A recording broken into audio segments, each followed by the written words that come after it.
Amid the rain and the fear, a beggar girl finds shelter in an old barn on the outskirts of the city. Inside, she discovers an unconscious millionaire, injured and completely alone, just like her. Moved by compassion, she decides to help him, not knowing that this simple gesture would change everything. Watch until the end to understand what happened. In the forgotten outskirts of Oak Ridge, Ohio, where abandoned factories stood like ghostly monuments to better times, 7-year-old Lily Morgan had learned to survive by becoming invisible. Her small frame, always wrapped in oversized clothes found in donation bins, moved through the shadows of the Rust Belt town with the quiet expertise of someone much older. The harsh Midwestern wind cut through her thin jacket as she huddled against a brick wall, counting the meager coins she'd collected that day. Lily hadn't always been alone. 4 months ago, she'd made the hardest decision of her young life, leaving her 5-year-old sister Emma at the Oak Ridge Children's Center. The memory still burned like a physical wound. Emma's confused tears, the social worker's pitying glance, and the terrible silence afterward. But Lily had convinced herself it was the right thing to do. Emma would have proper meals, a warm bed, and maybe even a chance at being adopted by a real family. On the streets, she might have suffered the same fate as their mother, who had simply faded away in their small apartment after months of illness they couldn't afford to treat. Just gonna check on her today, Lily whispered to herself, a daily ritual that kept her moving forward. Just gotta make sure she's okay, and then I'll find us a home. Despite her circumstances, Lily possessed an unbreakable spirit. Where other children played with toys, she improvised games with discarded bottle caps. While they attended school, she educated herself by sneaking into the back of the public library, absorbing whatever books she could find. Her playground was the loading dock at Wilson's Grocery, where she earned quarters by helping elderly shoppers with their bags. Her most treasured possession was a faded blue handkerchief Emma had decorated with crooked stars using a marker they'd found. Magic cloth, Emma had declared proudly. It'll protect you when I can't. Lily kept it tucked in her pocket, a talisman against the cruelties of her world. That October evening, the weather forecast had promised the first major storm of the season. The sky darkened prematurely, casting an ominous shadow over Oak Ridge. Lily had planned to sleep in her usual spot, behind the dumpster at Joe's Diner, where the kitchen vents blew warm air all night. But the approaching thunder changed her calculations. She needed better shelter. The rain began just as she reached the edge of town, fat drops quickly becoming a torrential downpour. Lightning split the sky, illuminating an old structure in the distance, the abandoned Miller farm. Local kids whispered that it was haunted, which normally would have kept Lily away. But tonight, ghosts seemed less threatening than pneumonia. She ran across the muddy field, her sneakers sinking into the soft earth with each step. The ancient barn loomed ahead, its weathered red paint peeling away like scabs from a wound. A massive oak tree had fallen across part of the roof years ago, but the structure had stubbornly refused to collapse completely. Lily slipped through a gap in the wooden slats, relieved to escape the punishing rain. The interior was dark and smelled of damp hay and rust. She was about to settle into a corner when a strange sound froze her in place, a mechanical groan followed by what sounded like labored breathing. Lightning flashed again, illuminating the scene through the holes in the roof. Lily's heart hammered against her ribs at what she saw. A sleek black SUV had somehow crashed through the back wall of the barn, its front end crumpled against a support beam. Steam hissed from the damaged engine, and inside, slumped over the steering wheel, was a man. Her first instinct was to run. Adults meant complications, especially wealthy ones, and nobody driving a car like that was poor. But something kept her rooted to the spot. Maybe it was the way the man's hand twitched against the window, or how his breathing sounded painful and irregular, reminding her of her mother's final days. "Mister?" Her voice was barely audible over the storm. "Hey, mister? You okay in there?" No response. Another flash of lightning revealed the man's face, older, perhaps 60, with silver hair and a bleeding gash across his forehead. His expensive suit was rumpled and wet. Even in his unconscious state, his expression seemed troubled, haunted by something beyond his current predicament. Lily approached cautiously, testing each step as if the ground might disappear beneath her. She tried the door handle. It opened with a heavy metallic groan, and immediately the man began to slide out. She wasn't strong enough to stop his fall completely, but managed to break it somewhat, guiding his body to the dirt floor of the barn. "Wake up," she urged, shaking his shoulder gently. "You gotta wake up, mister." The man's eyelids fluttered. "Thomas?" he mumbled. "Michael? Where?" "I'm Lily," she said firmly. "You're hurt. Your car crashed into a barn." His eyes opened fully then, revealing a startling blue that reminded Lily of the lake in springtime. Confusion gave way to pain as he tried to move. "My head." "You're bleeding," Lily informed him matter-of-factly. She pulled Emma's handkerchief from her pocket, and after only a moment's hesitation, pressed it against the wound on his forehead. "This is a magic cloth. It helps." The man looked at her properly then, taking in her small stature, dirty clothes, and the serious expression that seemed out of place on such a young face. "Thank you," he said hoarsely. I didn't see the turn." "The rain? You shouldn't drive in storms," Lily admonished him with the straightforward logic of a child. "It's dangerous." A weak smile touched his lips. "You're right about that." He tried to sit up but winced and fell back. "Robert Anderson," he said after catching his breath. "Everyone calls me Bob." "You should stay still," Lily advised. "You might have broken something." Bob nodded slightly, then grimaced at the movement. "What are you doing out here alone, Lily? Where are your parents?" Lily's face closed off. A defense mechanism developed over months of similar questions from concerned adults. "I'm not alone now," she deflected. "You're here." Thunder boomed directly overhead, making the entire barn tremble. Lily flinched, despite herself. Bob noticed. "Afraid of storms?" he asked gently. "I'm not afraid of anything," Lily lied, her small chin lifting in defiance. Bob didn't challenge her. Instead, he said, "I used to fear them as a boy. My father told me it was just the angels bowling in heaven." His voice took on a faraway quality. "Now I think it's just the sound of things breaking apart." There was something in his tone that Lily recognized, the hollow emptiness of loss. It was the same tone she heard in her own voice when she spoke about Emma. "What broke apart for you?" she asked directly. Bob looked surprised by the question, as if not expecting such perception from a child. "Everything," he answered simply.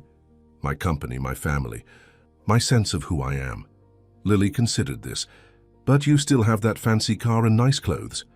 "Some things," Bob said carefully, "look whole from the outside when they're completely shattered within." They fell silent then, two strangers from different worlds, united by circumstances and shared understanding of what it meant to lose something essential.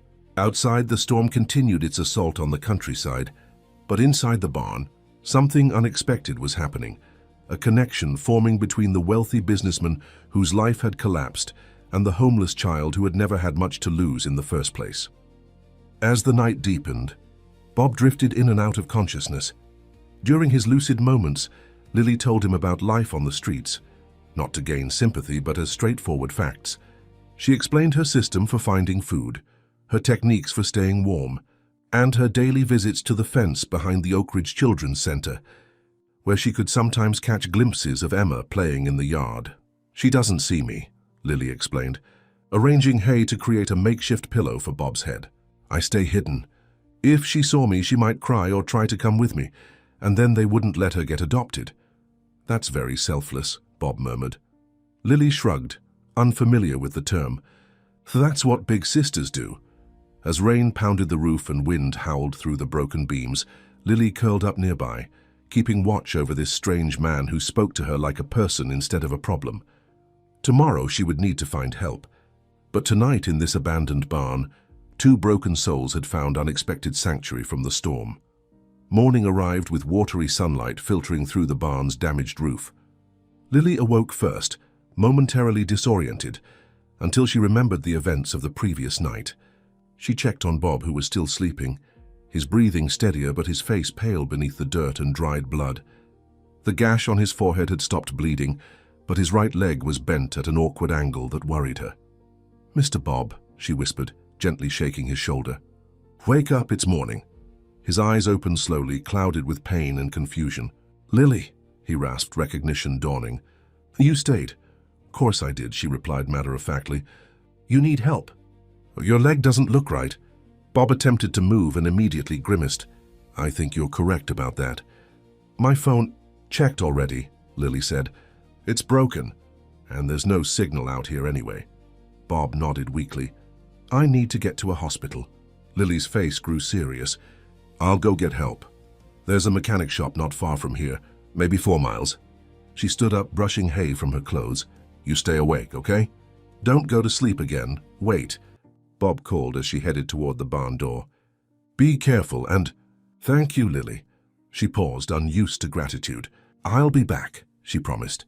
And then she was gone, a small figure darting across the muddy field. The journey to town was arduous.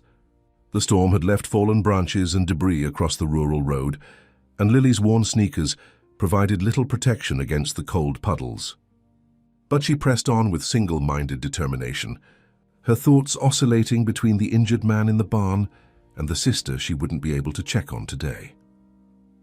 By mid-morning, she reached Wilson's Auto Repair at the edge of Oak Ridge. The garage door was open, country music drifting out along with the smell of motor oil and coffee.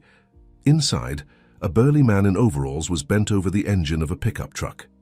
Excuse me, Lily called, her voice smaller than she intended.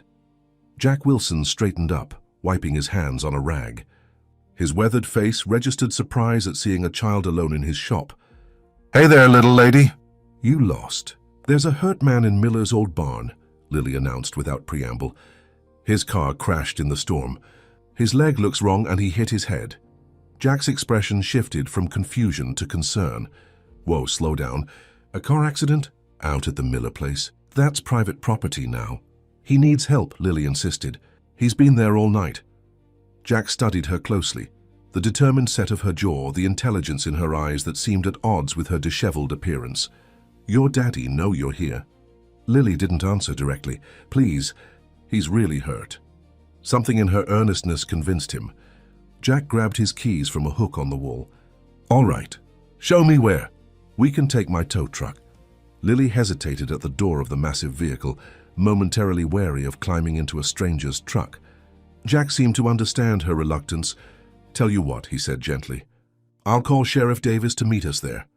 That way you don't have to worry about trusting just me. This compromise satisfied Lily enough that she climbed into the passenger seat, though she sat perched on the edge, ready to bolt if necessary. As they drove, Jack tried casual conversation. So you got a name? Lily. Lily what? Just Lily. Jack nodded, respecting her boundaries. I'm Jack Wilson. Lived in Oak Ridge my whole life. Never had a kid lead me to a crash victim before. First time for everything, Lily replied, echoing a phrase she'd heard adults use. They turned onto the dirt road leading to the Miller property, the tow truck bouncing over ruts left by the storm. As they approached the barn, Lily pointed. There, his car went through the back wall. Jack whistled when he saw the damage. That's a brand new Range Rover. Someone was driving way too fast for these roads. Inside the barn, they found Bob awake, but clearly in pain. His face brightened when he saw Lily. You came back. Told you I would, she replied simply. Jack knelt beside Bob, his mechanic's hands gently assessing the injured leg. Sir, I'm Jack Wilson from town. The little lady here came to get help. I've called an ambulance, but these back roads are still pretty bad from the storm. Could be another 20 minutes.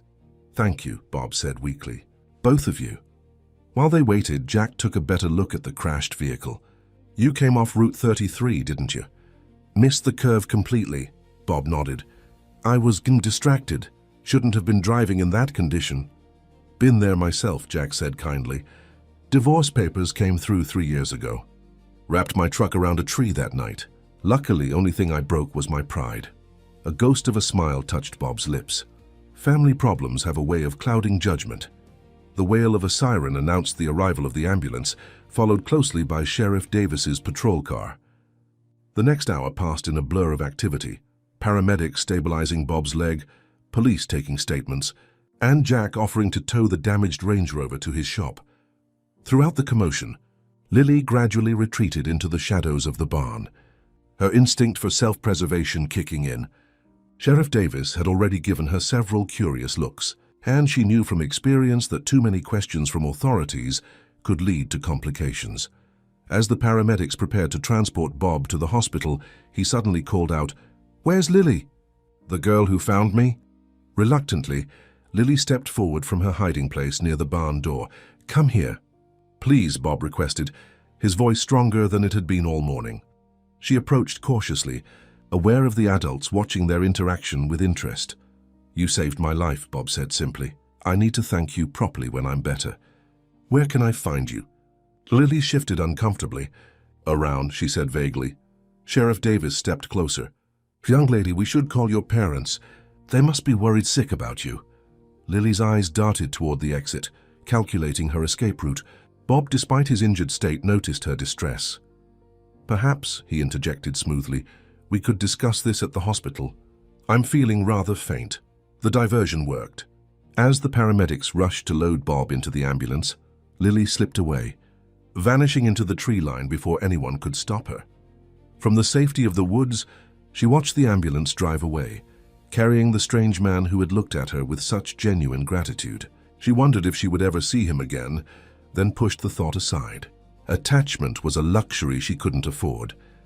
3 days later, Lily was behind Joe's diner sorting through the day's discards for anything salvageable when a familiar voice called her name. She turned to find Jack Wilson standing at the edge of the alley, hands in his pockets. "Thought I might find you around here," he said. "Folks at the diner say you come by most evenings." Lily said nothing, poised to run if necessary. "Don't worry, I'm not here to cause trouble," Jack assured her. "Just passing along a message.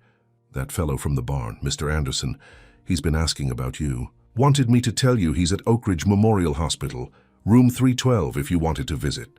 "Why would I visit?" Lily asked, though curiosity had already taken root. Jack shrugged. "Didn't say. But he seemed pretty determined to find you. Even had his lawyer call me to make sure I'd look." He paused, studying her thin frame and 2 old eyes. "You know, my wife Sarah runs the cafe across from my shop. She always makes too many sandwiches for the lunch crowd. If you stopped by sometime around closing, she'd probably appreciate the help eating the extras." The offer was made casually, preserving Lily's dignity. She nodded slightly, acknowledging but not accepting. "Anyway," Jack continued, "thought you should know about Mr. Anderson. Up to you what you do with that information." He turned to leave, then added over his shoulder, "He's being discharged tomorrow afternoon, so if you're going, shouldn't wait too long." After Jack left, Lily sat on an empty crate, contemplating this unexpected development. Her carefully constructed routine didn't allow for hospital visits or forming connections with strangers, no matter how kind they seemed. Yet something about Bob Anderson had resonated with her, perhaps the sadness in his eyes that mirrored her own, or the way he spoke to her as an equal rather than a charity case. The following morning found Lily standing outside Oak Ridge Memorial Hospital, summoning the courage to enter. She had washed her face and hands in a gas station bathroom and combed her hair with her fingers, but nothing could disguise the worn state of her clothes or the thinness of her frame. Taking a deep breath, she marched through the automatic doors with feigned confidence, ignoring the curious glances from the reception staff. She took the elevator to the 3rd floor and followed the signs to room 312, where she found Bob sitting up in bed, his leg in a cast, typing on a laptop. He looked up when she appeared in the doorway and his face broke into a genuine smile. "Lily, you came. I was hoping you would. Jack said you were looking for me," she replied, remaining near the exit. "Yes, I wanted to thank you properly." Bob set aside his computer. "The doctor said if I'd stayed out there much longer, with the concussion and the cold, things could have gone very badly for me." Lily shrugged. "Anyone would have helped." "No," Bob said firmly. "Not anyone. Many would have walked away, especially given your own circumstances." He paused, choosing his next words carefully.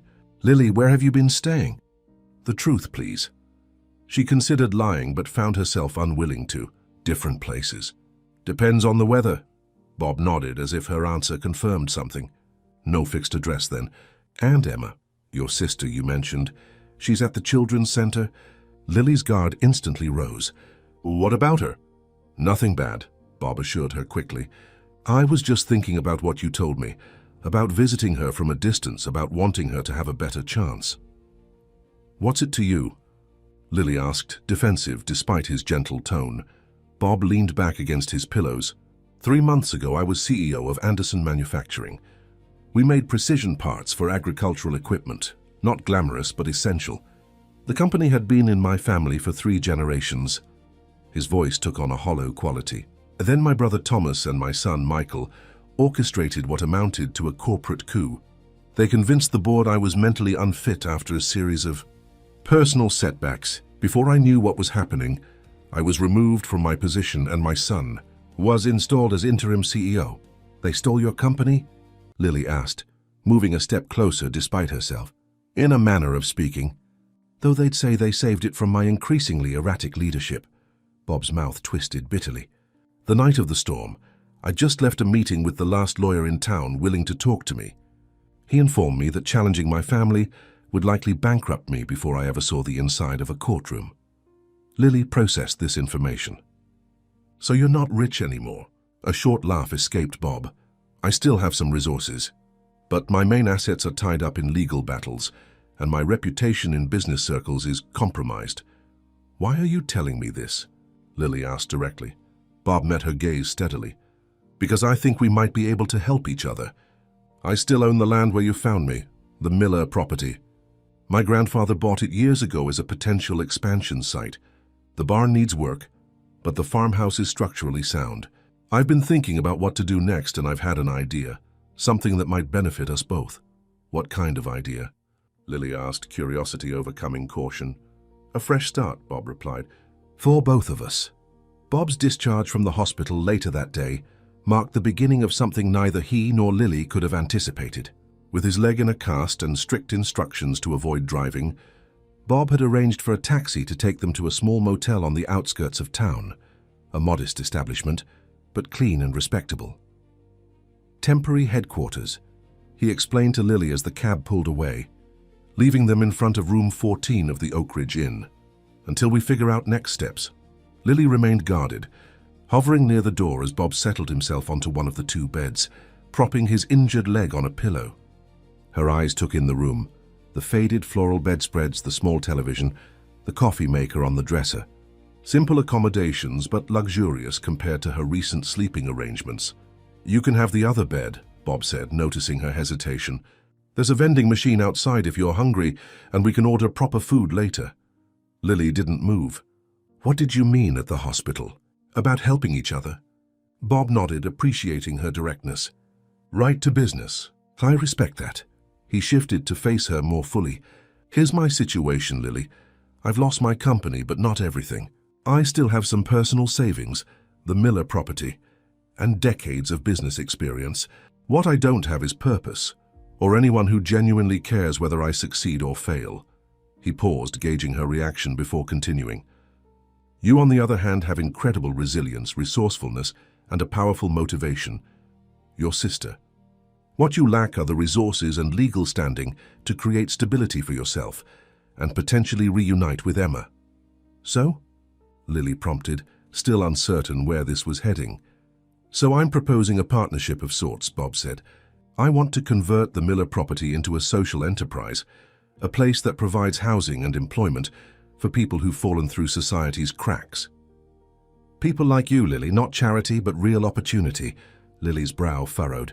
What's a social enterprise? It's a business that makes money, but uses that money to solve social problems instead of just enriching shareholders, Bob explained. I'm thinking we could start with renovating the farmhouse and barn, then develop some small-scale manufacturing operations, maybe refurbishing agricultural equipment, given my background. The property has good bones and plenty of space. And where do I fit in? Lily asked, taking a tentative step further into the room. You would be my first resident and, if you're willing, my consultant. Bob smiled slightly at her surprised expression. You have insights I lack, Lily. You understand what people in your situation truly need, not what well-meaning outsiders think they need. That perspective is invaluable. Lily considered this, her natural skepticism battling with a flicker of hope she hadn't allowed herself to feel in months. What about Emma? That's more complicated, Bob admitted. She's in the system now. But if we can establish that you have a stable living situation and adult support, there might be ways to arrange visitation at first, and eventually... He left the implication hanging. You think they'd let me see her? Officially? The longing in Lily's voice was palpable. I can't promise anything, Bob said carefully. But I have contacts, people who owe me favors, including a good family lawyer. We can try. What I can promise is that you will have a safe place to live, regular meals and education. Lily's eyes narrowed. What's the catch? Nobody just does this stuff for free. Rather than being offended, Bob seemed to appreciate her wariness. The catch, as you put it, is that I need this too. After what happened with my family, I've been adrift. This project gives me purpose, a way to rebuild differently, better. He ran a hand through his silver hair, a gesture of unexpected vulnerability. And frankly, I admire you, Lily, your courage, your loyalty to your sister. I could use those qualities in my corner right now. For the first time since entering the room, Lily sat down on the edge of the second bed. I have conditions, she said firmly, Bob's eyebrows raised. I'm listening. I want to see Emma, not just someday, but soon, and regular. And you can't just change your mind and send me away if you get tired of this idea.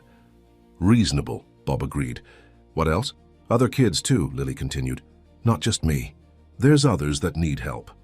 That was always the plan, Bob assured her, though we'd need to grow into it responsibly. Lily nodded, then added her final condition. And school. I want to go to real school. Not just for show, but to learn stuff. I'm behind, but I'm smart. I can catch up. That's non-negotiable anyway, Bob said with unexpected firmness. Education is essential. They fell into silence, the weight of the proposed arrangement settling between them. Finally, Lily spoke again, her voice smaller.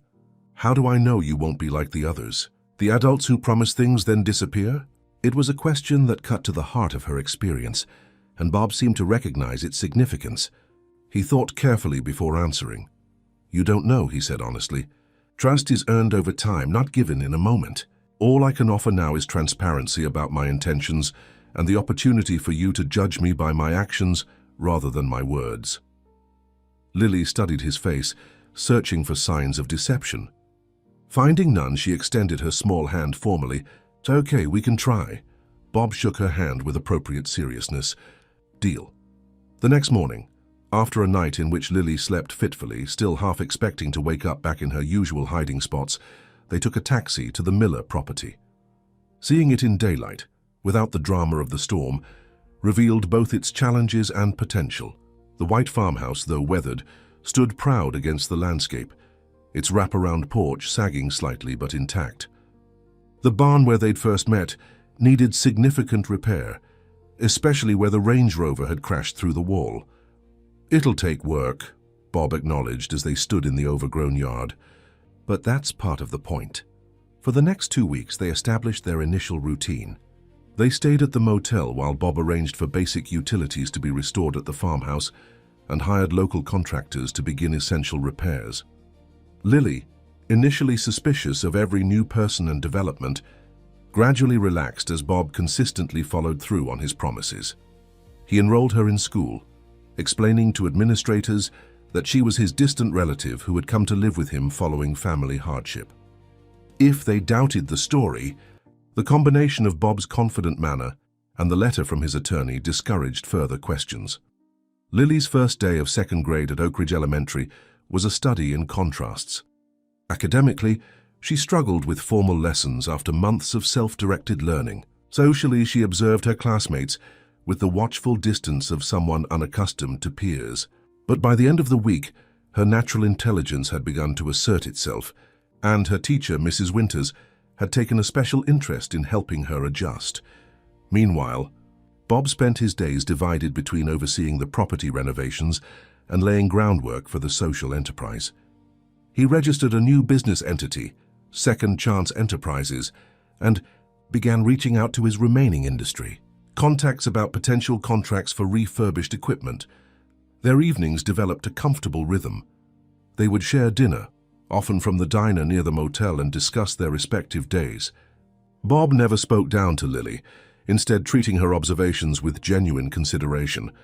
He taught her about business concepts using practical examples, while she offered insights about the community that he, as a relative outsider, couldn't access. The kids at school say the old factory on Elm might reopen, she reported one evening. Their parents are talking about it. Interesting, Bob mused. That's the former Davis manufacturing site. Fair's been closed for almost 3 years. Would that be good or bad for us? Lily asked. demonstrating her growing understanding of their enterprise. Both potentially. Competition for labor if we're hiring, but also potential partnership opportunities. Bob smiled at her. Good intelligence gathering. 3 weeks after leaving the hospital, Bob received clearance to move into the partially renovated farmhouse. The kitchen and 2 bedrooms had been made fully habitable, with other areas to follow. The day they transferred from the motel to the farm marked a significant milestone in their unconventional partnership. "You can choose which bedroom you want," Bob told Lily as they stood in the freshly painted hallway. She selected the smaller room that overlooked the back fields, rather than the slightly larger one facing the front drive. "I can see everything from here," she explained simply. "Better for keeping watch."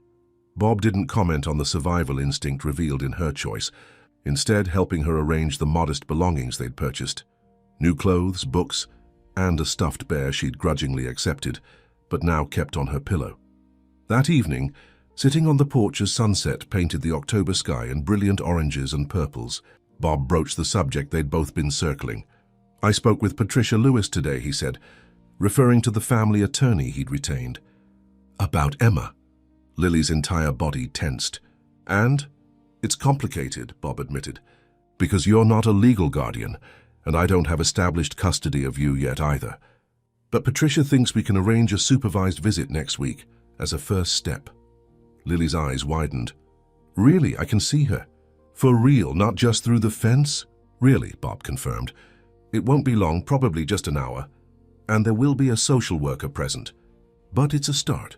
What happened next surprised them both. Lily, who had maintained careful emotional distance despite their growing rapport, suddenly threw her arms around Bob in an impulsive hug. She withdrew almost immediately, embarrassed by the display. But Bob's gentle smile acknowledged the significance without making her uncomfortable. "One more thing," he said, reaching for a folder beside his chair. "I had Patricia draw these up as well. They're initial guardianship papers. Temporary for now, but we can file for something more permanent if that's something you might want down the line." Lily stared at the legal documents, the weight of their meaning slowly sinking in. "You want to be my guardian?" "Like officially?" "Only with your consent," Bob clarified. "This isn't a condition of our arrangement. You can stay regardless, but I thought having legal standing might help with Emma's situation. Among other things." Lily ran her fingers over the papers, tracing the formal language that represented something she'd stopped hoping for. Legitimacy, security, belonging. "I'll think about it," she said finally, her voice thick with emotions she couldn't quite name. As darkness settled over the farmhouse, Lily sat on her new bed, looking out at the stars appearing one by one in the autumn sky. For the first time in longer than she could remember, she allowed herself to contemplate a future, measured in years rather than days. A future that might somehow include Emma. In the room across the hall, Bob Anderson reviewed architectural plans for the barn renovation, occasionally glancing out his own window toward the distant lights of Oak Ridge. His thoughts turned to the board meeting, scheduled for the following month, the first he would attend since his removal, where he planned to introduce Second Chance Enterprises as a potential supplier to Anderson Manufacturing. Neither Lily nor Bob slept easily that night, each preoccupied with hopes that felt dangerous to acknowledge and fears that seemed smaller but still present. Yet in their separate rooms in the old farmhouse, both felt something unfamiliar taking root, the tentative foundation of home. The day of Lily's reunion with Emma dawned clear and crisp, a perfect late October morning that belied the emotional turbulence beneath its calm surface. Lily had barely slept, alternating between excitement and anxiety about how her sister would receive her after nearly 5 months of separation. "You look nice," Bob commented as Lily emerged from her room, wearing the new outfit they'd purchased for the occasion. Jeans without holes, a purple sweater and sturdy boots that finally fit properly.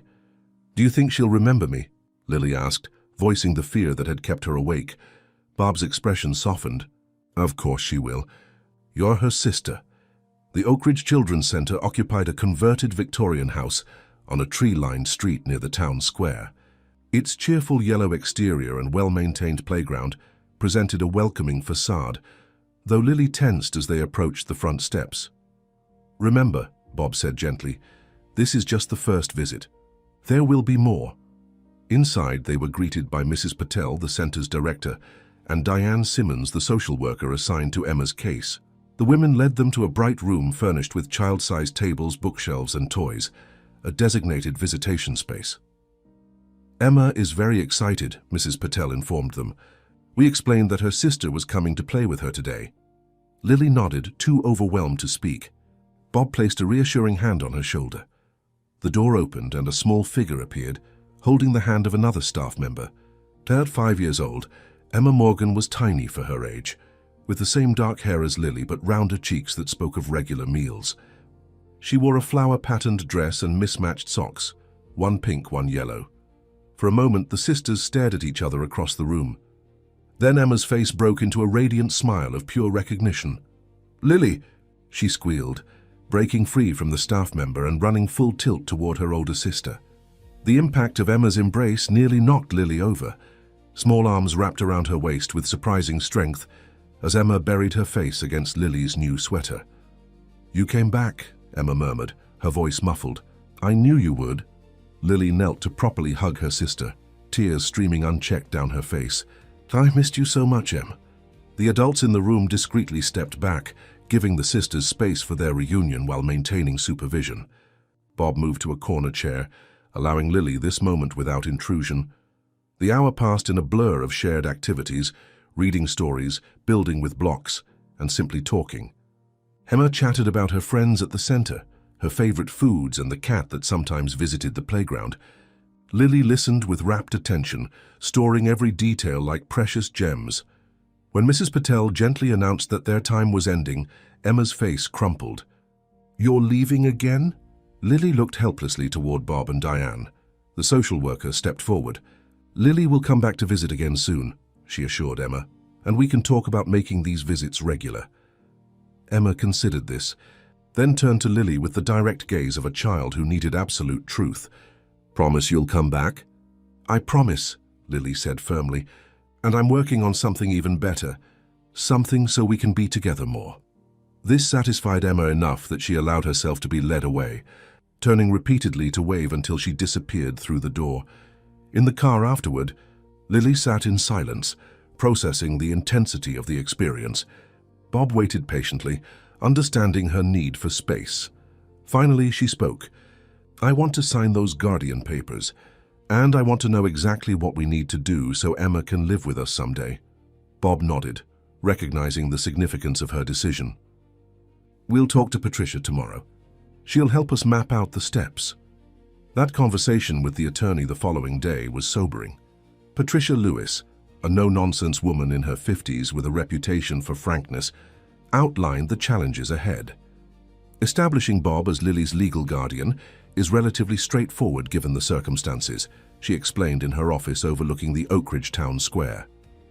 Particularly since there appears to be no competing family member seeking custody. Lily shifted uncomfortably at this clinical assessment of her familial isolation, but remained focused on the goal. "What about Emma?" Patricia's expression grew more reserved. "That's considerably more complex. Emma has been in the system longer, is younger and therefore more adoptable, and already has potential placement options being explored." "What does that mean?" Lily demanded, alarm rising in her voice. "It means," Patricia said gently, "that there are families interested in adopting Emma. The center's primary mission is to place children in permanent homes." Lily looked stricken. "But I'm her family, her real family." "I understand that," Patricia assured her, "and it carries weight. But the courts prioritize stability and permanence. We need to demonstrate that reuniting the sisters serves Emma's best interests." "It does," Lily insisted, her composure cracking. "She needs me. I need her." Bob intervened, his voice calm but determined. "What exactly do we need to establish to make a compelling case?" Patricia ticked off points on her fingers. "Stable housing, which you've addressed. Financial security to support both children. A suitable environment for Emma's development. And time. Bob needs to demonstrate consistent guardianship of Lily before petitioning for Emma." "How much time?" Bob pressed. "Minimum 6 months," Patricia replied. "And that's being optimistic." The ride home was subdued. Lily stared out the window. her earlier elation from seeing Emma replaced by the dread of potentially losing her to adoption by strangers. 6 months is too long, she finally said as they turned onto the gravel drive leading to the farmhouse. They could give her away before then. We won't let that happen, Bob promised. We'll increase your visitation schedule immediately, and I'll speak with Mrs. Patel about our intentions. There are ways to slow the process without harming Emma's interests. The weeks that followed settled into a new rhythm. The guardianship papers for Lily were filed and provisionally approved, pending home visits and background checks.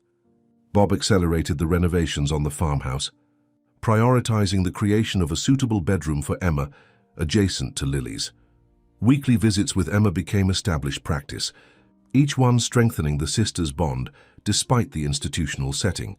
Meanwhile, the social enterprise began taking tangible form.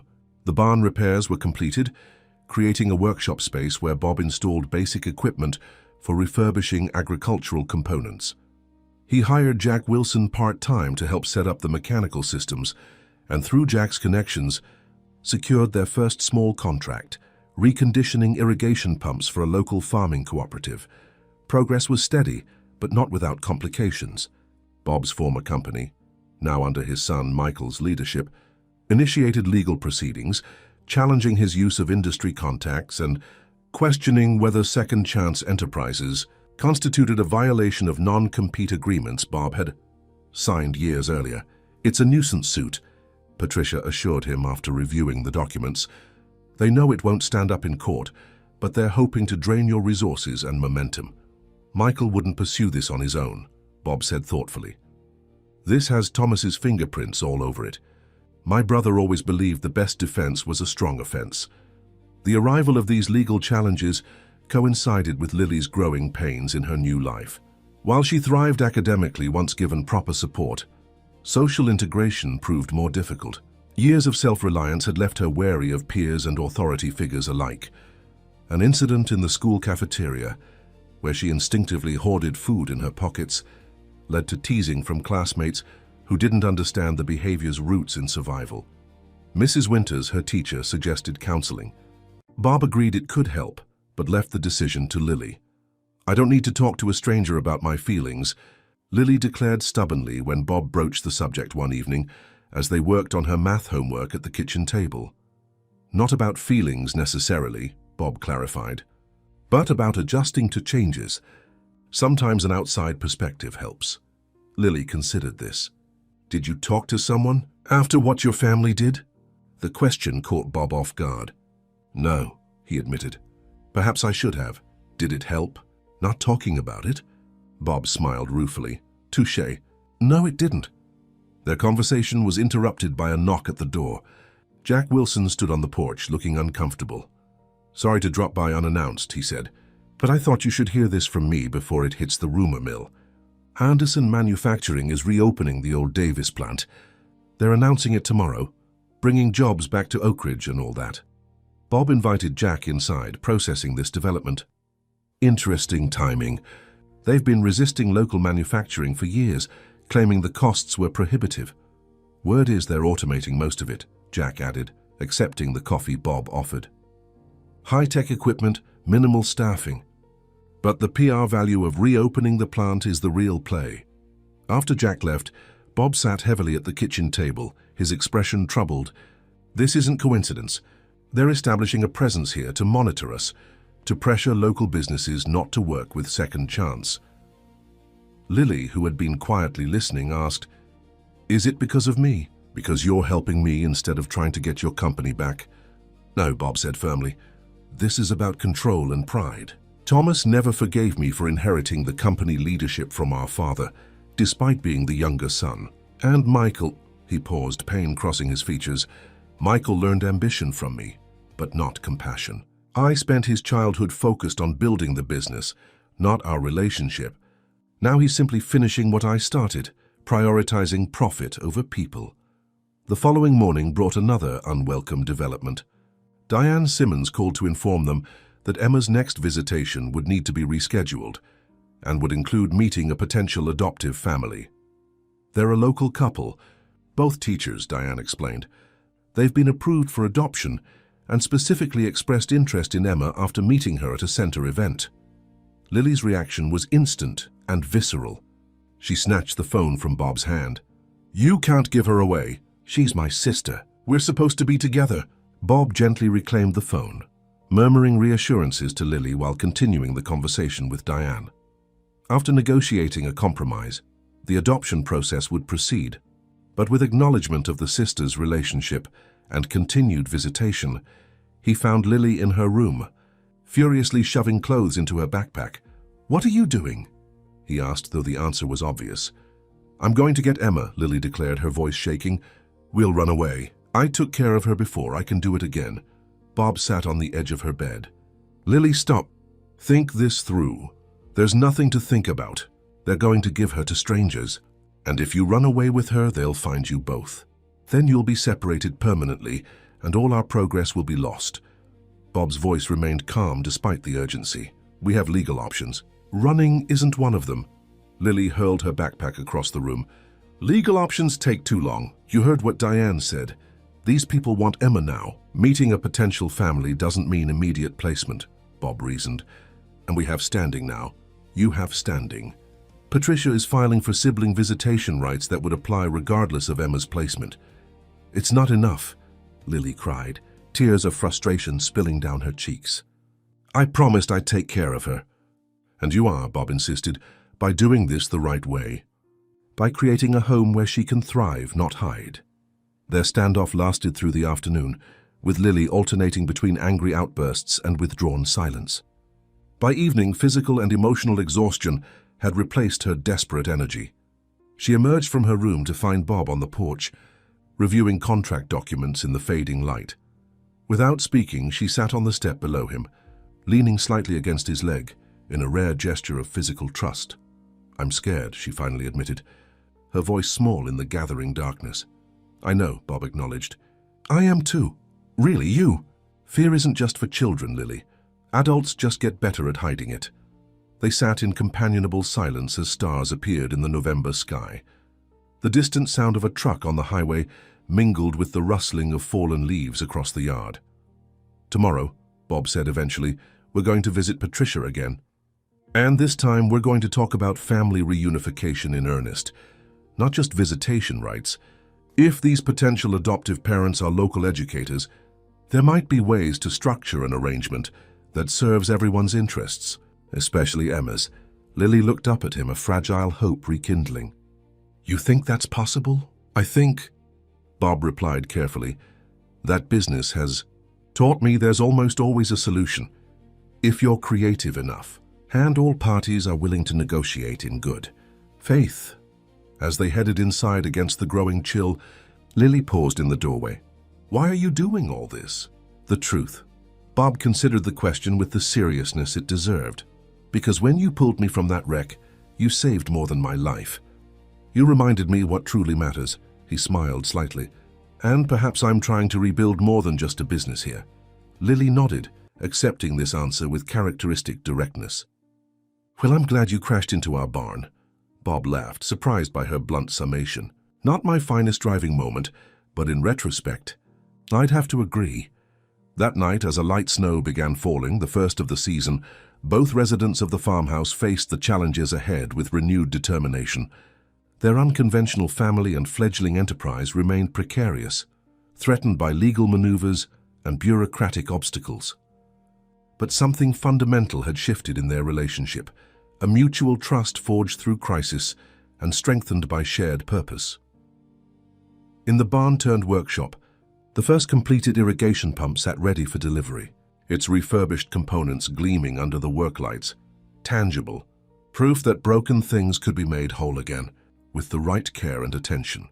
The meeting with the potential adoptive parents, James and Caroline Fletcher, was scheduled for the first week of December at the Oak Ridge Children's Center. Lily approached the day with a mixture of dread and fierce determination, having spent hours with Patricia Lewis preparing what she would say. "Remember," Patricia advised as they sat in her car outside the center, "this isn't a competition. The Fletchers aren't your enemies. Everyone here wants what's best for Emma." Lily nodded stiffly, her hands clasped tightly in her lap. She wore her nicest outfit, a forest green dress with leggings and the silver heart necklace Bob had given her for her 8th birthday last month. The celebration had been small but meaningful, with a homemade cake and carefully chosen gifts, books, art supplies, and the delicate necklace that Lily touched now like a talisman.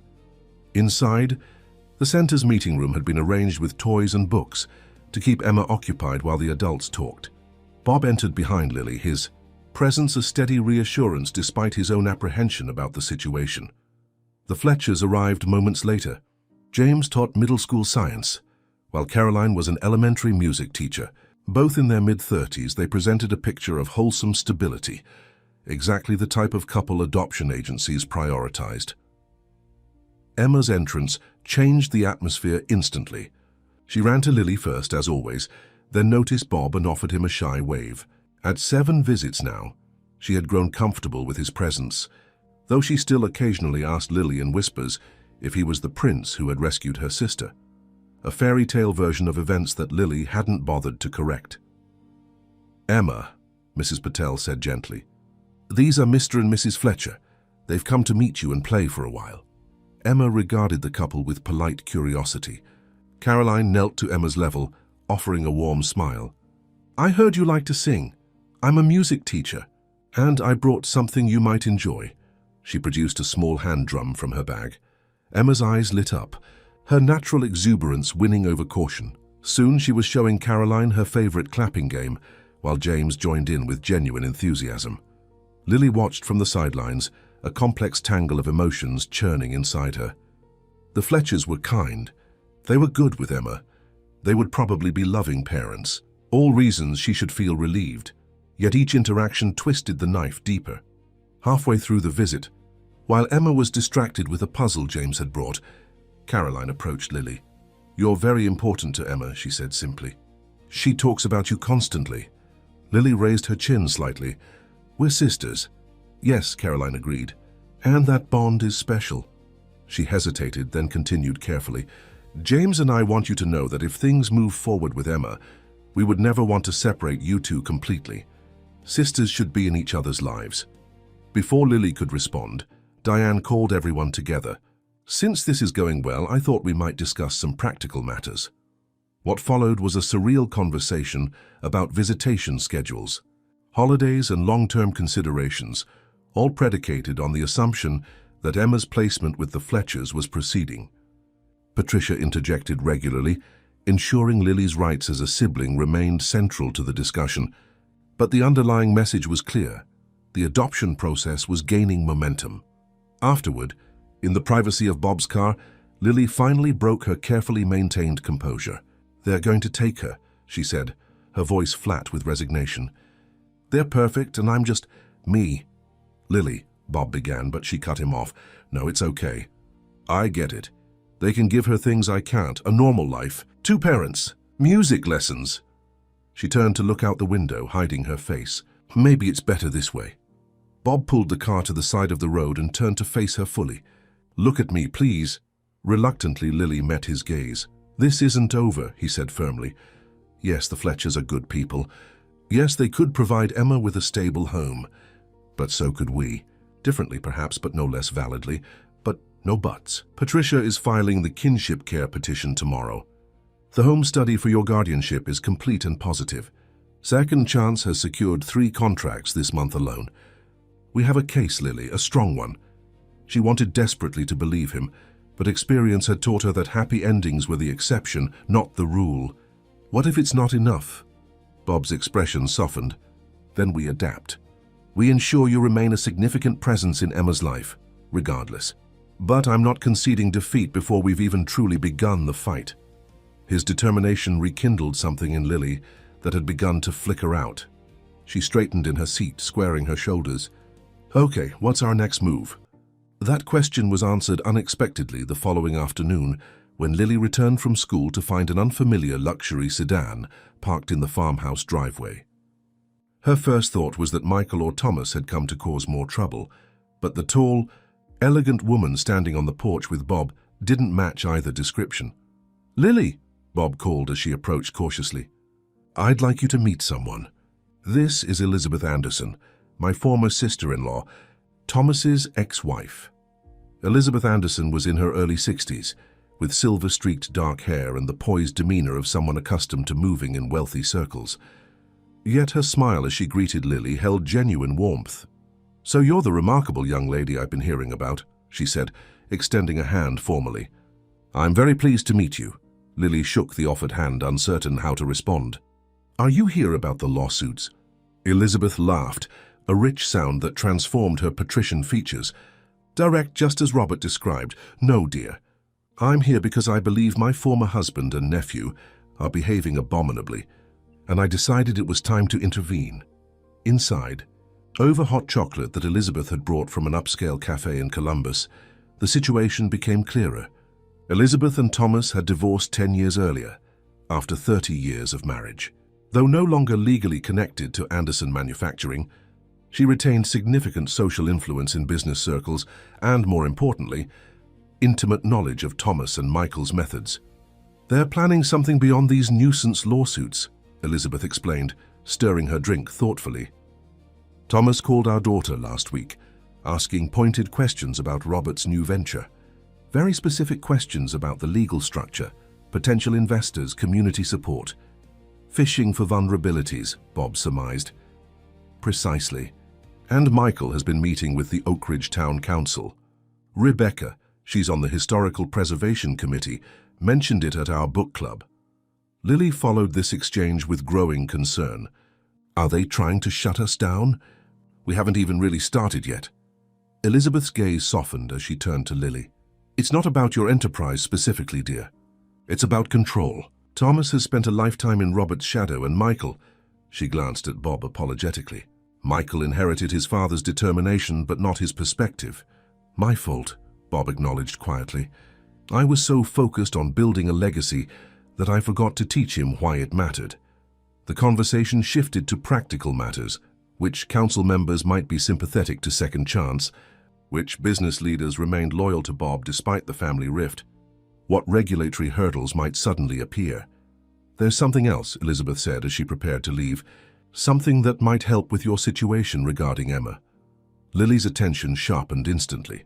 "Caroline Fletcher is my niece's closest friend," Elizabeth continued. "They teach at the same school. I could speak with her, perhaps arrange a more private conversation outside the formal adoption process." Hope flared in Lily's chest. "You would do that?" "Of course." Elizabeth's expression grew serious. "Family separation leaves scars, Lily, some visible, some hidden. I've seen it firsthand." She glanced meaningfully at Bob. "Sometimes those who should be closest become strangers through pride and misunderstanding. If I can help prevent that for you and your sister, I consider it a moral obligation." After Elizabeth left, promising to return the following week with more information, Lily helped Bob prepare dinner, a simple ritual they'd established that gave structure to their evenings. "Your sister-in-law is nice," Lily observed as she set the table. "Not what I expected." "Elizabeth always was the most sensible member of the Anderson clan," Bob agreed, stirring the pasta sauce. "We remained friends after her divorce from Thomas, which didn't improve brotherly relations." "Why did they divorce?" Bob hesitated, considering how to frame the answer appropriately. Thomas's priorities shifted over time. The business became everything to him. Success, expansion, outperforming competitors. Elizabeth wanted more balance, more meaning. "Like what you're doing now," Lily noted perceptively. "Yes, I suppose so." Bob smiled ruefully. "Ironic that I'm finally implementing principles Elizabeth advocated decades ago." 3 days later, Elizabeth's intervention bore unexpected fruit. Caroline Fletcher called, asking if she and James could visit the farmhouse unofficially, without Diane or Mrs. Patel present. The Fletchers arrived on a Sunday afternoon, visibly impressed by the transformation of the property. Though still a work in progress, the renovated farmhouse now featured warm colors, comfortable furnishings, and personal touches that reflected its new inhabitants. Lily's artwork, displayed alongside Bob's collection of historical farming implements, bookshelves filled with shared interests despite their different ages. "This is lovely," Caroline commented, as Bob showed them the room being prepared for Emma, sunny yellow walls, a handcrafted bookshelf, and a window seat overlooking the fields. "You've created a real home here." Over coffee and the cookies, Lily had insisted on baking herself, with minimal supervision. The conversation grew remarkably candid. "Elizabeth explained your situation," James said, addressing Lily directly, "about how you and Emma became separated, and what you're trying to do now." Lily nodded, unsure where this was heading. "We want you to know," Caroline continued, "that we never intended to come between sisters. When we expressed interest in Emma, we were told her only family was unavailable." "That's not true," Lily said, her voice rising slightly. "I was always there. I just couldn't take care of her properly before." "We understand that now," James assured her, "and it's changed our perspective." Caroline reached for her husband's hand, seeking support for what came next. "We've been trying to start a family for 7 years. 3 miscarriages, 2 failed adoption matches before Emma. We thought this time to..." Her voice faltered. "What Caroline is trying to say," James continued gently, "is that we still want to be parents, but not at the cost of separating siblings who clearly belong together." Bob leaned forward, hope and caution warring in his expression. "What exactly are you proposing?" The Fletchers exchanged glances before Caroline replied, "We're not entirely sure yet, but we wanted to meet with you, to see this place, to understand what you're building here, and to explore whether there might be a solution that serves everyone's needs, especially Emma's." That conversation marked the beginning of an unprecedented collaboration. Over the following weeks, the Fletchers became regular visitors to the farmhouse. James, with his science background, took interest in the technical aspects of the equipment refurbishment, occasionally offering suggestions that improved their processes. Caroline began bringing her guitar, teaching Lily simple songs she could share during visits with Emma.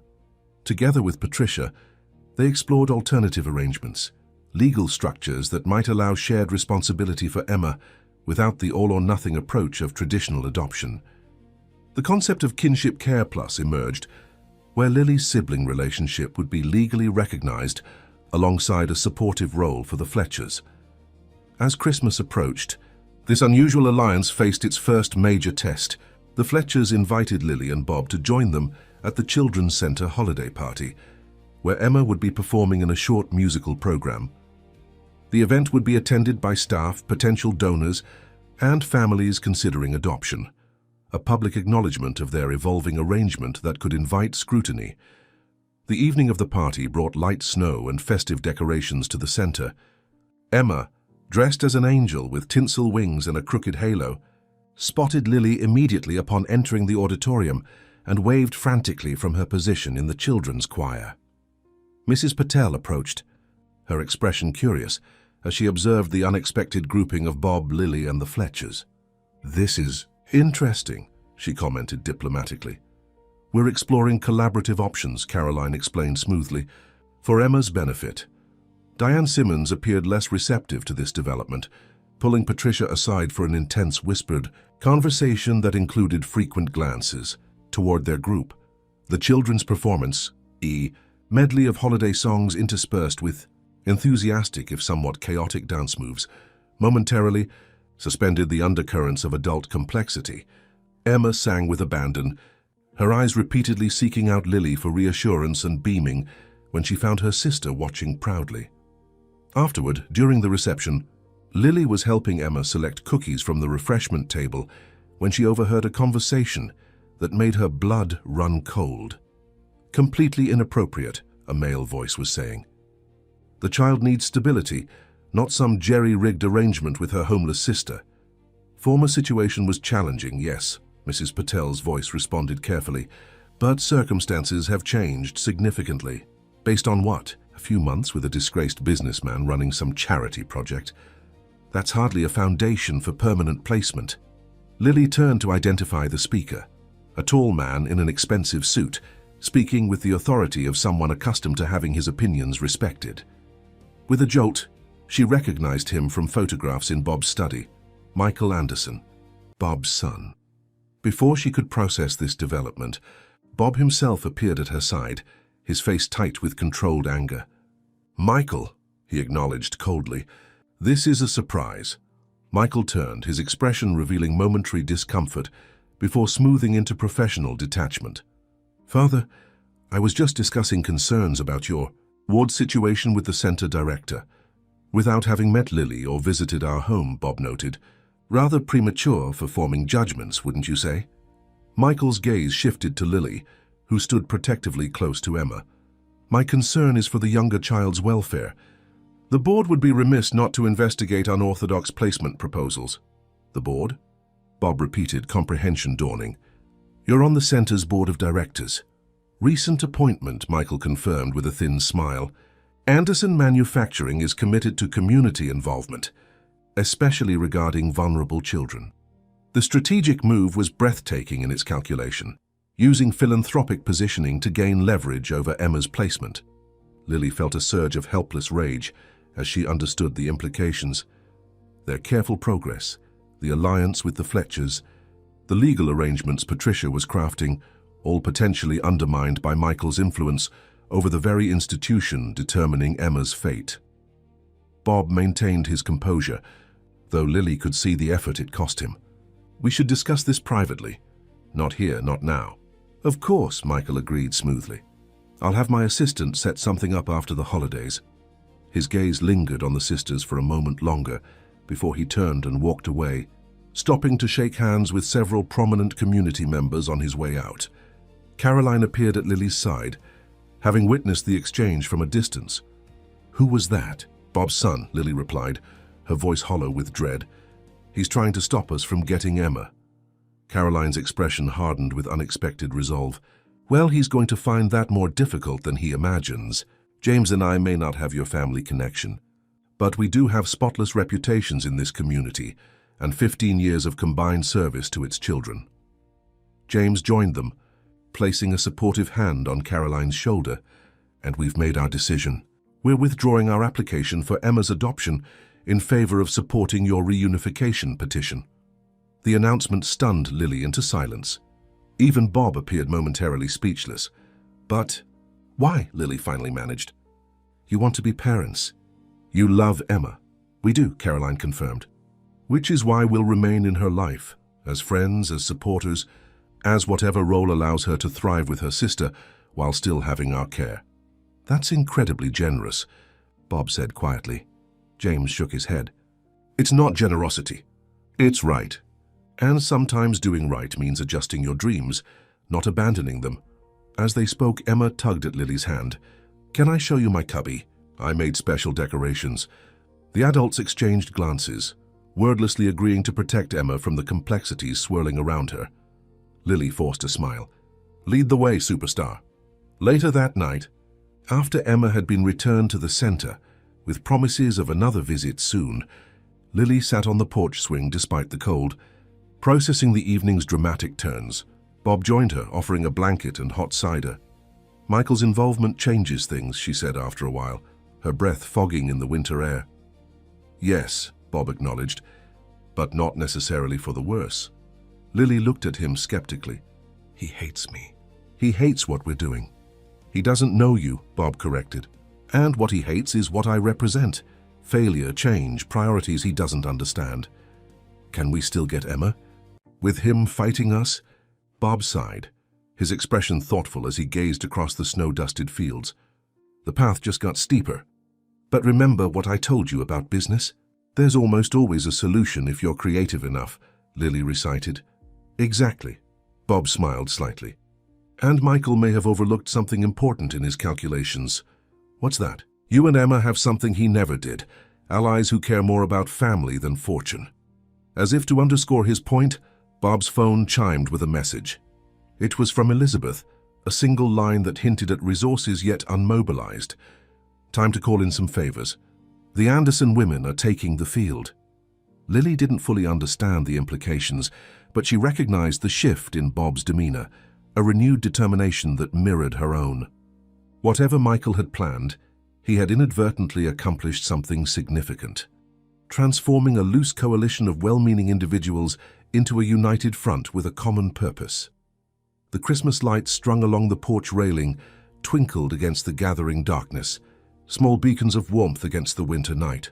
Inside the farmhouse, Emma's future bedroom waited, ready for a homecoming that suddenly seemed both more complicated and more possible than ever before. January arrived with bitter cold, and a series of challenges that tested the resilience of the fledgling family at the farmhouse. The legal battle for Emma intensified as Michael leveraged his position on the Children's Centre Board to raise questions about the suitability of Bob's guardianship. Though the Fletchers had officially withdrawn their adoption application in favor of supporting Lily's petition for kinship care, this created a vacuum that other potential adoptive families quickly sought to fill. 3 new applications for Emma specifically, Patricia reported during a strategy session in the farmhouse kitchen. The space had become their unofficial headquarters, with legal documents spread across the wooden table that Bob had restored himself, all with excellent qualifications and all suspiciously well connected to Anderson Manufacturing. Michael's recruiting allies, Bob concluded, rubbing his temples, making sure there are better options available if our petition falters. Elizabeth, who had become a regular presence at these meetings, nodded grimly. Classic Thomas strategy, implemented by Michael with even more precision. Create multiple pressure points rather than a single attackable position. Lily, who had been quietly listening while completing her homework at the far end of the table, looked up. What does that mean for Emma? For our visits? For now, nothing changes, Patricia assured her. Your visitation schedule is court-approved, but we need to accelerate our timeline. The longer Emma remains in the center's care, the more opportunity for interference. The immediate plan involved 2 parallel approaches: strengthening Bob's legal standing as Lily's guardian through character references and community integration, while simultaneously expanding Second Chance Enterprises to demonstrate financial stability. The latter goal faced significant headwinds as Michael and Thomas continued their campaign to isolate the social enterprise from potential clients and partners. Bob returned from a meeting with the Regional Agricultural Cooperative looking particularly discouraged. They've cancelled our contract for the irrigation pumps, he announced, hanging his coat with deliberate care that barely masked his frustration. Apparently, Anderson Manufacturing offered them a strategic partnership with terms they couldn't refuse. Lily, who had come to understand the business side of their venture with remarkable quickness, immediately grasped the implications. How many does that make now? 4 cancelled contracts in 3 weeks, Bob confirmed. We're down to the Wilson Auto Parts restoration and Mrs. Powell's garden equipment refurbishing. The financial pressure was only part of a larger campaign. Anonymous complaints had triggered inspections of the property by county officials. Rumors circulated in town questioning Bob's mental stability and business practices. The local newspaper ran a feature on innovative community partnerships, highlighting Anderson Manufacturing's investments in Oak Ridge while conspicuously omitting any mention of Second Chance. Through it all, Lily maintained her twice-weekly visits with Emma, shielding her sister from the adult complexities while strengthening their bond. Emma had begun asking more pointed questions about when she could come home to the farm, making the visits both precious and painful. She drew a picture of all of us, Lily told Bob one evening, carefully unfolding a crayon drawing depicting 4 figures in front of a red barn. See? That's you with your silver hair, me with my blue backpack, Emma with her yellow dress, and even Jack's dog Rusty. Bob studied the childish artwork with a mixture of tenderness and resolve. We'll make this real for her, Lily, I promise. But as January turned to February with no substantial progress, even Bob's optimism began to waver. The stress manifested physically. He slept poorly, lost weight, and occasionally lapsed into uncharacteristic silence during their evening routines. Lily noticed these changes with growing concern. One night, unable to sleep, she found Bob sitting alone in the dark living room, staring at nothing in particular. "Are you okay?" she asked, startling him from his thoughts. "Just thinking," he replied, attempting a reassuring smile that didn't reach his eyes. Lily settled beside him on the couch. "About giving up?" The directness of her question momentarily disarmed him. Not giving up exactly, but perhaps reconsidering our approach. What does that mean? Bob sighed heavily. Michael has made it clear he'll use every resource at his disposal to prevent us from succeeding, both with the business and with Emma. The Fletchers' support has been invaluable, but it might not be enough against this level of opposition. Fear clutched at Lily's heart, but she kept her voice steady. "So what are you thinking?" "Perhaps we should consider a compromise.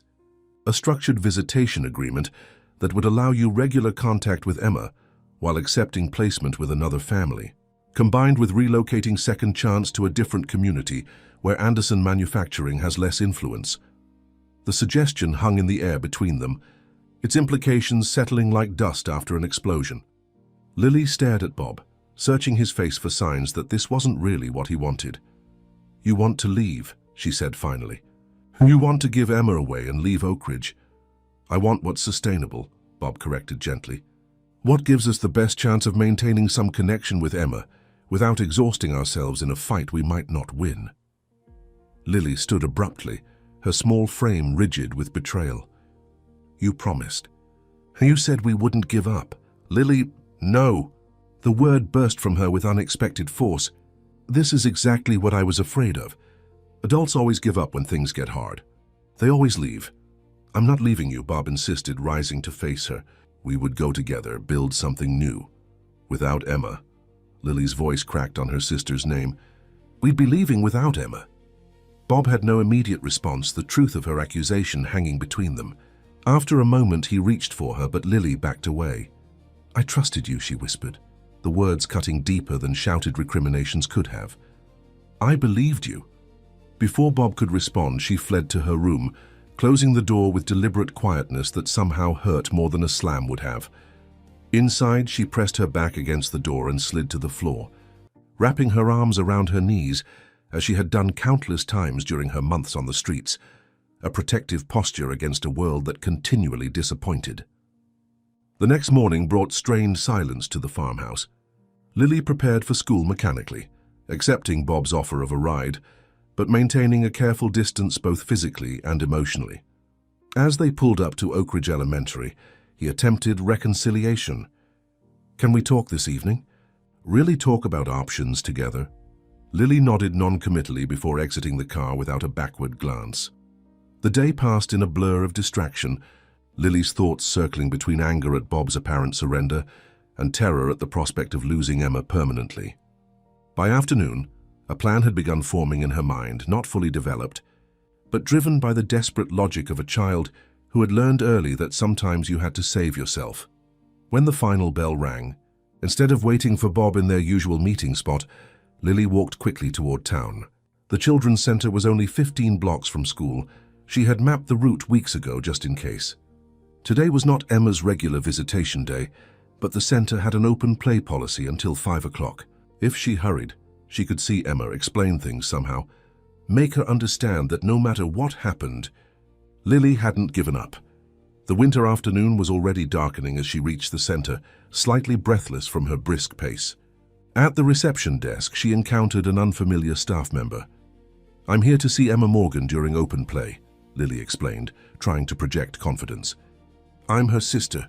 I have visitation rights." The receptionist checked a binder. "Yes, I see that. But your scheduled visits are Tuesdays and Saturdays. Today is Thursday." "I know, but there's an urgent family matter," Lily improvised. "It's really important that I see her today." Something in her tone must have conveyed genuine need, because after a moment's hesitation, the receptionist nodded. "All right, but just for a short while. They're in the playroom down the hall." Emma's delight at the unexpected visit momentarily pushed aside Lily's darker thoughts. They played board games and built elaborate block structures, while Lily tried to find words for what she needed to say. "Em," she finally began as they colored together at a small table, "you know how I've been working really hard to make a home for us both?" Emma nodded, carefully selecting a purple crayon for her drawing. "At the farm with Mr. Bob and the chickens." The chickens were aspirational, part of Emma's vision for their future together that had grown more elaborate with each visit. "Right. But sometimes grown-ups make things complicated. And sometimes plans change even when we don't want them to." Emma looked up, her crayon pausing mid-stroke. "Are we not going to live together?" The direct question pierced Lily's careful approach. "I'm trying, Em, I'm trying so hard. But there are people who don't want us to be together, and they're making it really difficult." "The mean people?" Emma asked, her concept of opposition simplified to fairy tale terms, sort of. "But listen," Lily leaned closer, lowering her voice, "no matter what happens, I will always be your sister, Always. Even if they make you live with another family for a while, even if they don't let us see each other as much as we want, I will never stop trying to be with you. Okay. Emma's lower lip trembled slightly. I want to go home with you now today. The words ignited a desperate impulse in Lily, a fleeting, reckless thought of simply walking out with Emma, consequences be damned. But reality asserted itself immediately. They wouldn't get far. They wouldn't be safe. And it would destroy any legitimate chance of reunion. Not today, Lily said carefully, but someday. I promise. Their conversation was interrupted by Diane Simmons's arrival in the playroom, her expression shifting from surprise to concern when she spotted Lily. This isn't your scheduled visitation day, she noted, approaching their table. Did Mr. Anderson drop you off?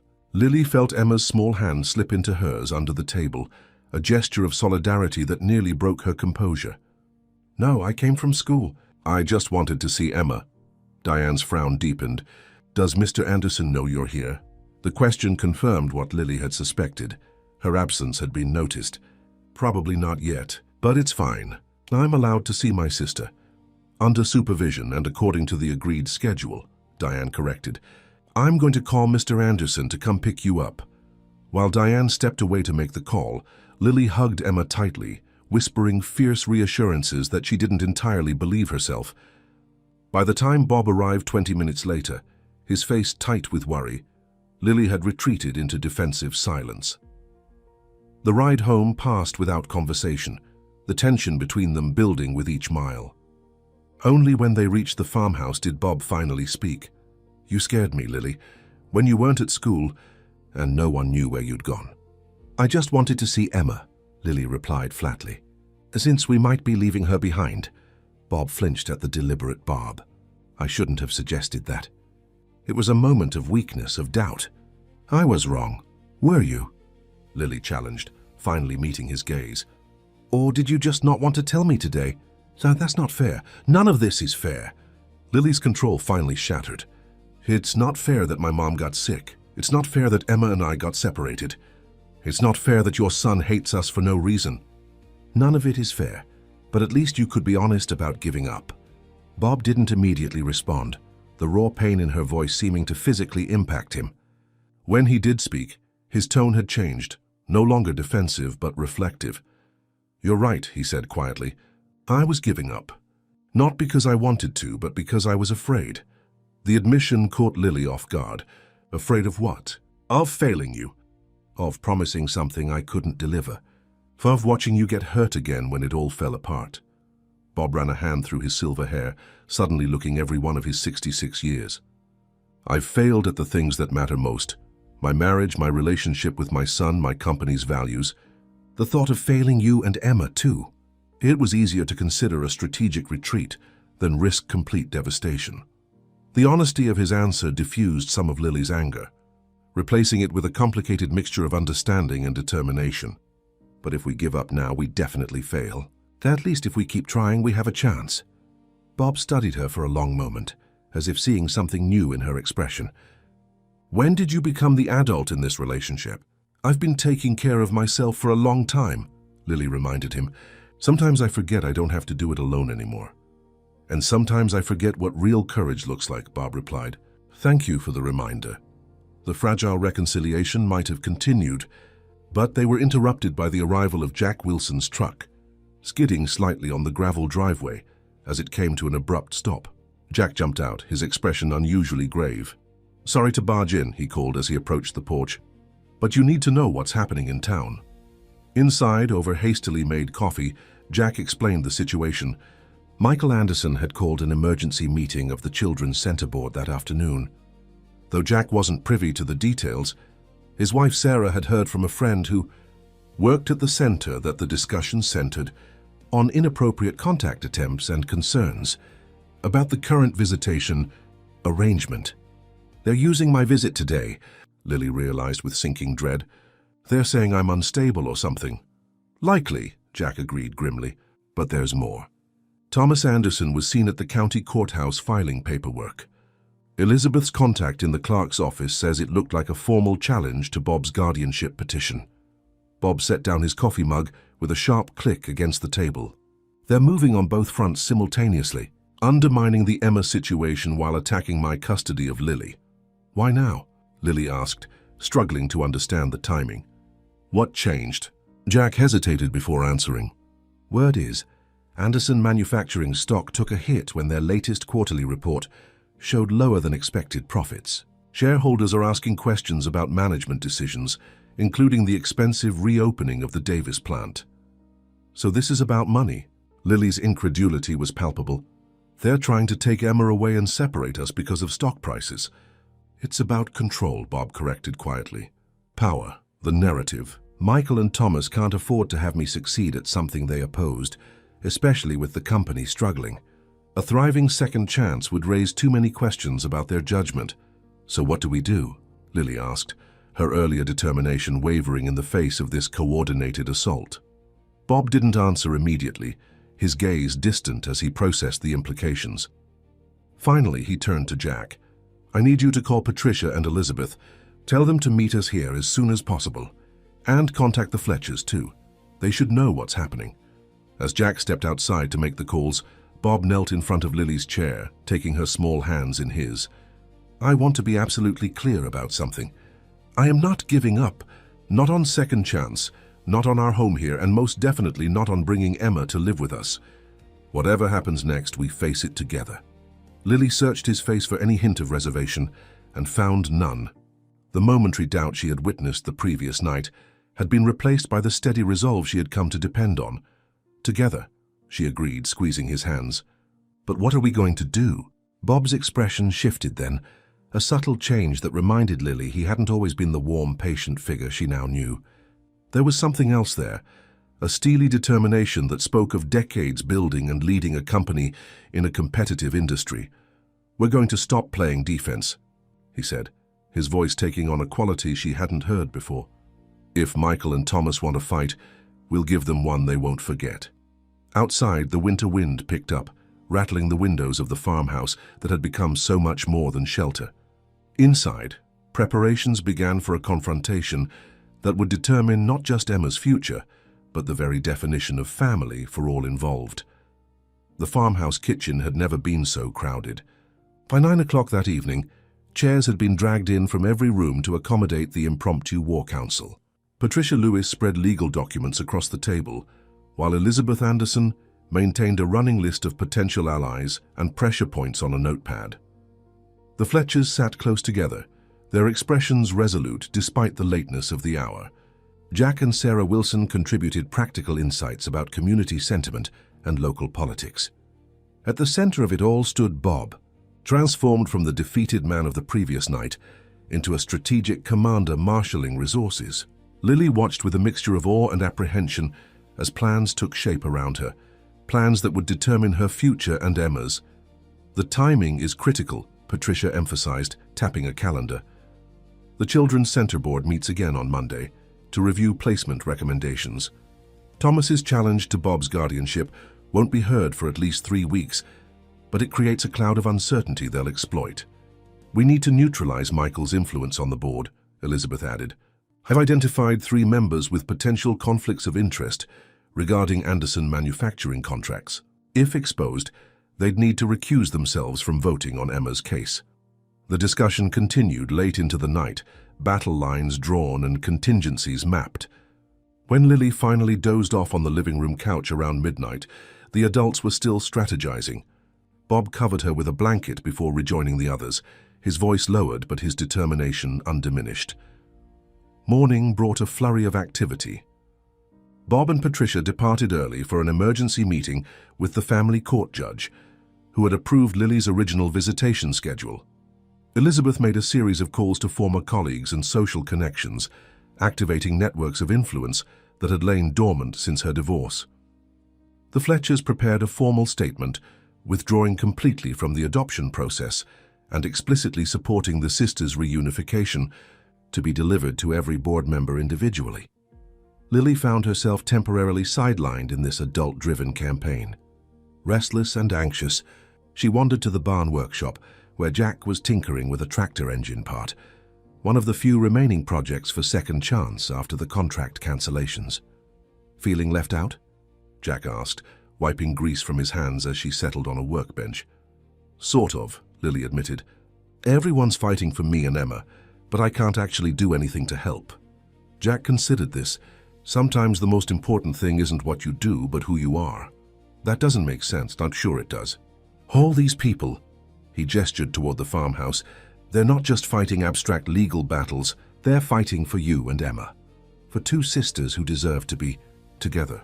Your story, your bond, that's what gives meaning to all the paperwork and phone calls. Lily mulled this over. But how does that help win? Jack smiled. Because in the end, this isn't really about legal technicalities or business rivalries. It's about what's right. And sometimes, when people are reminded of what truly matters, they make surprising choices. This cryptic observation remained with Lily throughout the day, as the farmhouse continued to serve as headquarters for Operation Family Reunion, as Caroline Fletcher had dubbed it. By evening, the first promising development arrived. The judge had issued a temporary order preventing any permanent placement decisions regarding Emma until Bob's guardianship status with Lily was resolved, effectively creating a legal pause button. It's not a victory, Patricia cautioned as she relayed the news, but it buys us time to build our case and counter Thomas's challenge. The weekend passed in a blur of strategy sessions and legal maneuvers. Lily's regular Saturday visit with Emma proceeded as scheduled, though under the watchful eye of not only Diane, but also a center administrator Lily hadn't seen before. Despite the supervision, the sisters' connection remained undiminished, with Emma proudly showing off a new song she had learned in music therapy. Caroline taught it to me, she confided. She comes to sing with us every Wednesday now. This revelation of Caroline's continued involvement with the center, despite withdrawing her adoption application, warmed Lily's heart. The Fletchers were proving to be allies of extraordinary commitment. Monday morning arrived with a sense of foreboding. The Children's Center Board would meet at noon, and despite their preventative legal measures, the outcome remained uncertain. Bob drove Lily to school with promises to update her immediately after the meeting. Remember, he said as she gathered her backpack, whatever happens today is just one step in a longer journey. We're not giving up, Lily nodded, then surprised him with a quick hug, before darting out of the car, a rare physical demonstration of the trust that had developed. Between them, despite recent strains, concentration proved impossible. Throughout the morning's lessons, Mrs. Winters, understanding without being told that something significant was happening, assigned independent reading when she noticed Lily's distraction. By lunchtime, Lily had read the same page of Charlotte's Web at least 20 times without absorbing a single word. The cafeteria's noise faded to background static as Lily picked at her food, wondering what was happening at the board meeting across town. When the principal appeared at her table, a serious expression on her face, Lily's heart nearly stopped. Lily, please come with me. You have visitors in the office. The walk down the hallway seemed to take forever. Had something gone wrong? Had decisions been made despite the judge's order? Worst of all, had Bob's guardianship been successfully challenged, leaving her without even her current home? The sight that greeted her in the principal's office defied all expectations. Bob was there, yes, but so was Michael Anderson. The two men stood on opposite sides of the room, neither speaking. The tension between them was palpable, like static electricity before a storm. Lily, Bob said, his voice carefully neutral, Michael has something he would like to discuss with you. I'll be right here the whole time. Michael Anderson was younger than his father, perhaps in his early 40s, with the same silver threading his dark hair, but a leaner build and sharper features. In his expensive suit and polished shoes, he looked utterly out of place in the elementary school office, with its child-sized visitor chairs and motivational posters. "Hello? Lily," he said, his professional demeanor cracking slightly when faced with the actual child his actions had been affecting. "I believe we've not been properly introduced. I'm Michael Anderson." "I know who you are," Lily replied, remaining close to Bob. "You're trying to keep me and Emma apart." Michael had the grace to look uncomfortable. "That's part of what I wanted to discuss. The board meeting today took an unexpected turn." "What happened?" Lily demanded, fear sharpening her tone. "Did they decide about Emma?" Michael glanced at Bob before continuing.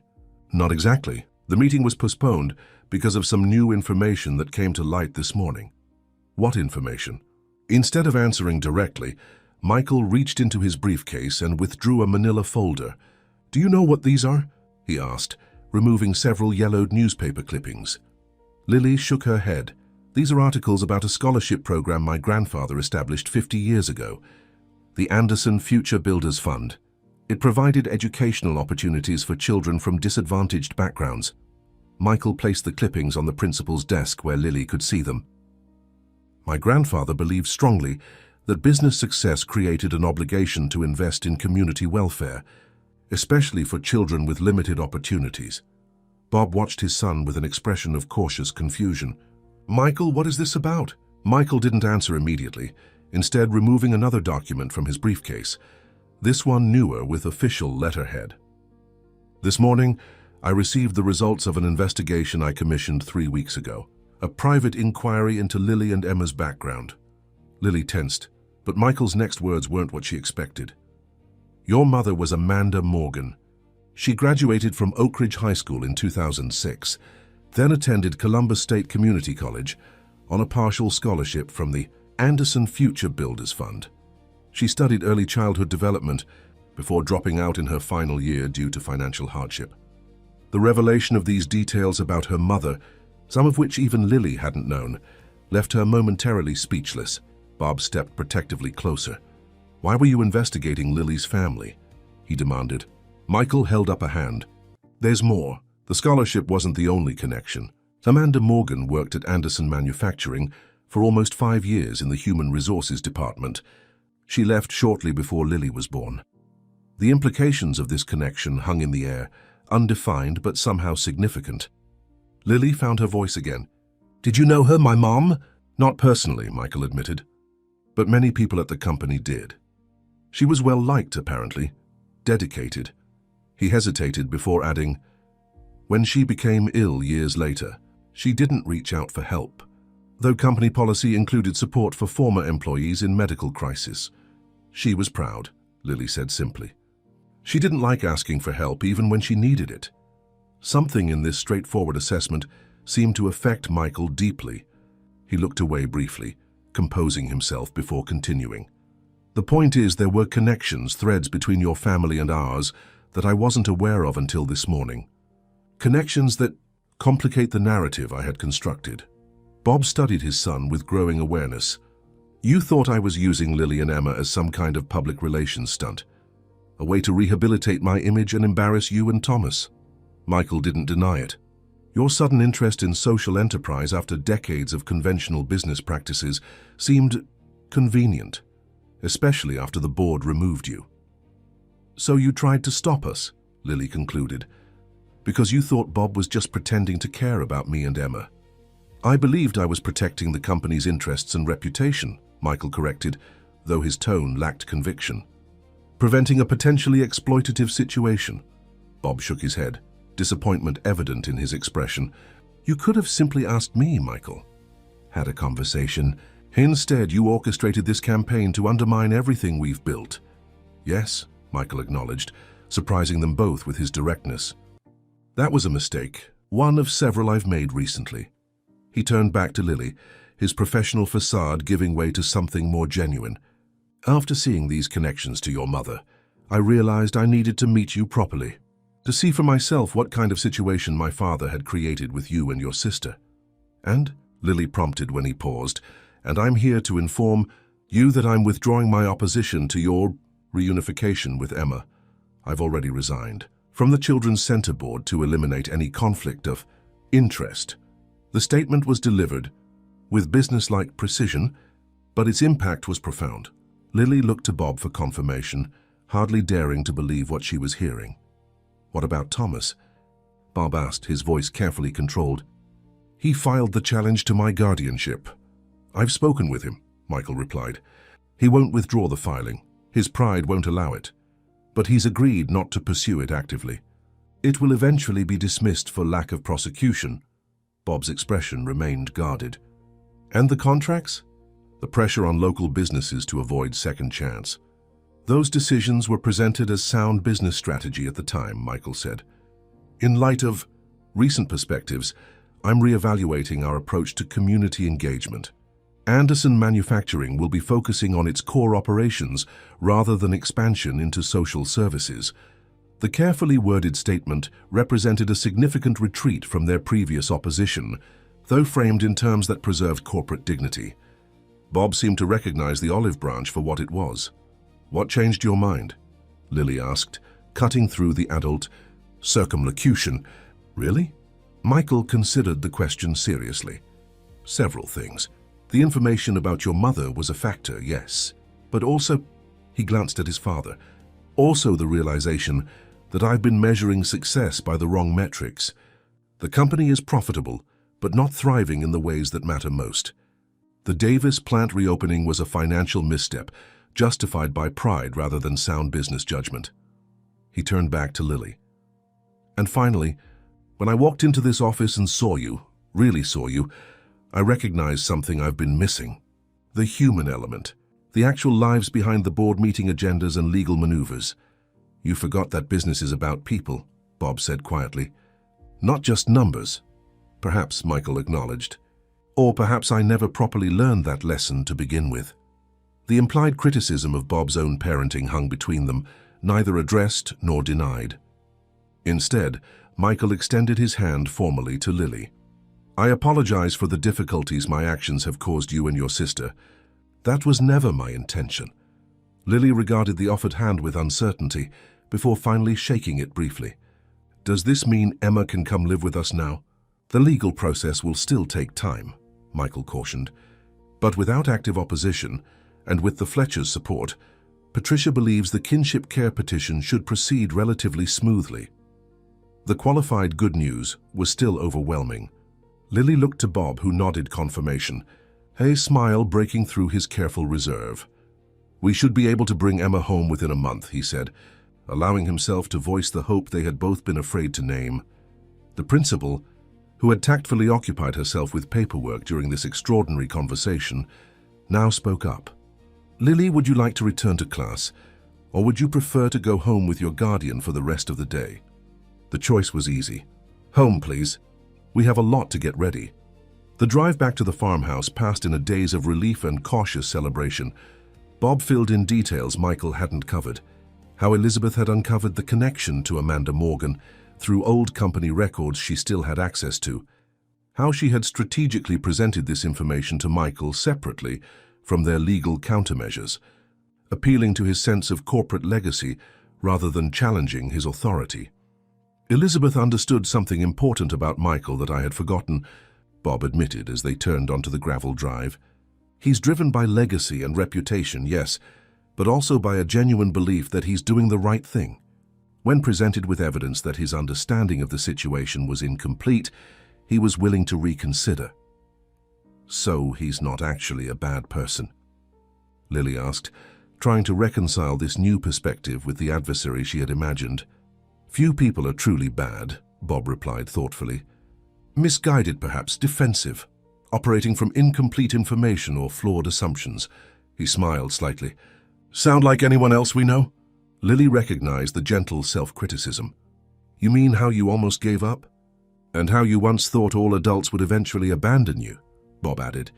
"We all make mistakes in judgment, especially when we're afraid." By afternoon, the farmhouse had transformed from war room to celebration headquarters. Elizabeth arrived with champagne for the adults and sparkling cider for Lily. Patricia brought the official paperwork indicating the withdrawal of objections to the kinship care petition.